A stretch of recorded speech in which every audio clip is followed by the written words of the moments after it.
Pourquoi les psys n'ont pas tous la même posture en thérapie? Quand on consulte un ou une psy, on peut être surpris par des approches très différentes d'un professionnel à l'autre. Mais en réalité, ça dépend de plusieurs facteurs, et notamment la formation du thérapeute et ses convictions sur ce qui fonctionne le mieux en thérapie.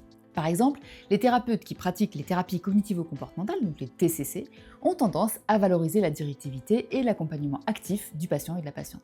En revanche, ceux qui suivent une approche psychodynamique privilégient souvent une posture plus neutre, laissant plus de place à l'exploration libre du patient. Et de même pour toutes les approches de thérapie finalement. C'est les études qui le disent, c'est pas moi. Mais ce qui est intéressant si on regarde ces études justement, c'est que les thérapeutes ont tendance à considérer leur propre approche comme la plus efficace. Ceux qui sont formés au TCC jugent que la directivité est essentielle, tandis que ceux qui utilisent une approche plus éclectique mettent davantage l'accent sur les aspects relationnels comme l'empathie et le soutien.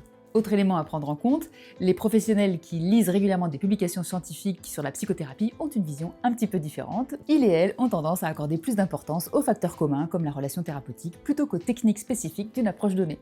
Et donc comme vous le savez par exemple, c'est mon cas, j'ai même fait un atelier entier sur le sujet, c'est celui qui est sur les plans de traitement. En résumé, si les psys n'ont pas toutes et tous la même posture, ce n'est pas un hasard. Ça dépend à la fois de leur formation, de leur manière de concevoir l'efficacité d'une thérapie et de leurs propres influences théoriques. Et puis bien sûr, ça c'est ce dont on parle dans le programme Alliance Posture Pro, de leur style thérapeutique à eux, lié à leur personnalité, leur histoire et leurs valeurs. Alors ces différences expliquent aussi pourquoi certaines thérapies fonctionnent mieux pour certaines personnes que pour d'autres. Ça vous parle? Allez, je vous mets une étude en description si vous voulez approfondir le sujet.